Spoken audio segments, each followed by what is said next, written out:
Llega el 24 de diciembre y es el último día de nuestro Adviento.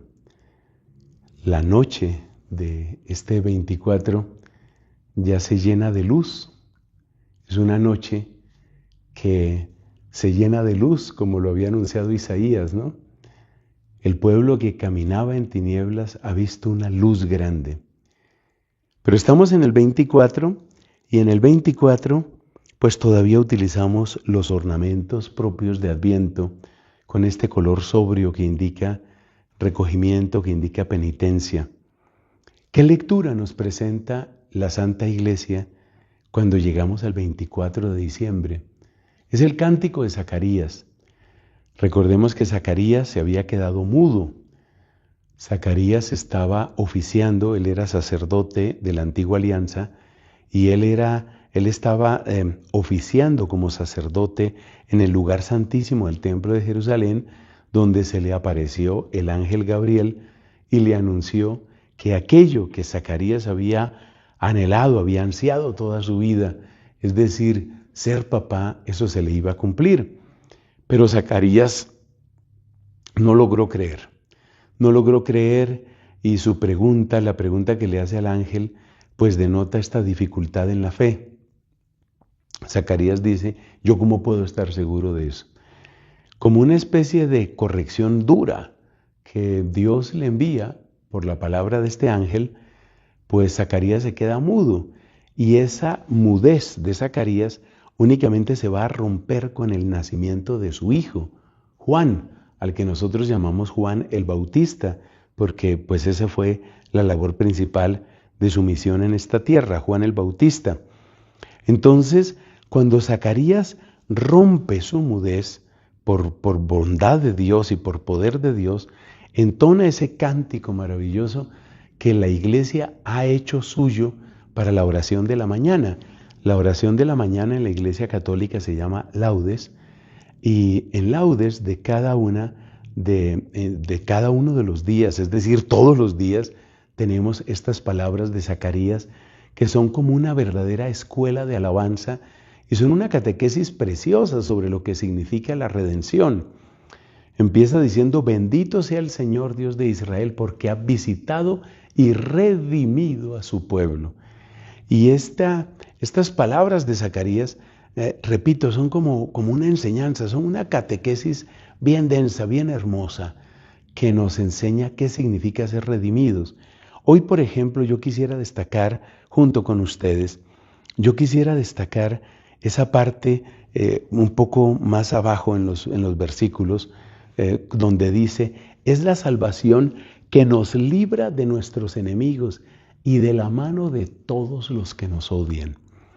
Esta expresión es muy importante porque nos muestra el verdadero carácter de la salvación y la urgencia de buscar esa salvación, así como existe la urgencia de predicar esa salvación.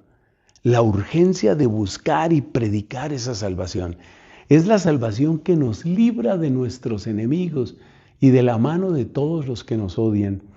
Qué importante descubrir esta realidad de odio y qué importante descubrir a estos enemigos. A lo largo de la historia, la gente siempre ha pensado que el enemigo es el otro, es el vecino, es el otro país, es tal clase social. De hecho, pues sabemos que hay toda una ideología política que se apoya muy fuertemente en el tema del odio, ¿no? Hay que odiar. Que los negros odien a los blancos, que las mujeres odien a los hombres, que los indígenas odien a los que nos han enseñado a llamar colonizadores, que los pobres odien a los ricos. Pero la Biblia nos da una lección muy profunda cuando nos muestra cuáles son esos verdaderos enemigos, para que entendamos de qué somos realmente liberados y para que entendamos de qué somos salvados.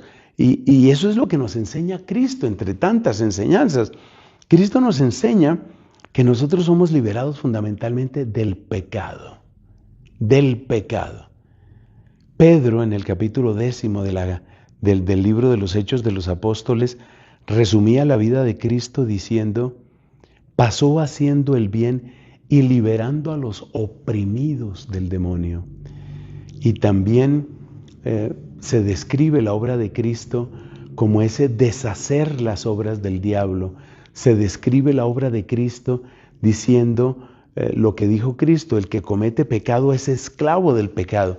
Entonces, es muy importante que nosotros entendamos cuáles son los verdaderos enemigos, porque mientras estemos haciendo ese juego de que el pobre odia al rico, la mujer odia al hombre, el indígena odia al colono, el negro odia al blanco, mientras estemos en ese juego del odio, en el fondo seguimos esclavos todos. Todos seguimos esclavos. La liberación es otra cosa. La liberación es cuando empezamos a descubrir que nuestra primera esclavitud es el pecado y que romper con el pecado es nuestra primera libertad y que la mano del que nos odia es la mano del demonio, es la mano del pecado. Mientras yo no aparte de mi corazón las garras asquerosas del pecado, seguiré siendo esclavo. Así cambie mi situación económica, así cambien las leyes de mi país, así cambie lo que cambie, yo voy a seguir siendo esclavo. Por eso, este cántico de Zacarías, unido por supuesto con toda la predicación de Cristo y de la iglesia, nos da un mensaje muy poderoso, un mensaje que nos enseña a reconocer de qué tenemos que ser liberados, qué es lo que tiene que cambiar en nuestra vida, a qué somos realmente llamados. Y esto, hermanos queridos, esto necesitamos recordarlo. Y necesitamos recordarlo no solo para vivirlo, sino para proclamarlo. Qué hermoso pensar y saber que como iglesia estamos llamados a convertirnos en lo que el Concilio Vaticano II llamó Sacramento Universal de Salvación. Somos llamados a ser instrumento y signo visible de que Dios realmente salva, Dios realmente rompe las cadenas, Dios realmente termina la tiranía del pecado, que es el odio del enemigo aprisionando nuestras almas. Hermanos, no esperemos más, ha llegado este tiempo bendito, ha llegado este tiempo de gracia, ha llegado este Adviento. No esperemos más, no hay necesidad de esperar más. Ya en este momento, volver a Cristo con todo el corazón, volver a nuestro Salvador. El nombre de Jesús significa Dios salva. Volvamos a Jesús, nuestro divino Salvador. Volvamos a Cristo con toda el alma y digámosle con esas ansias propias del Adviento: ven, ven, ven, Señor Jesús.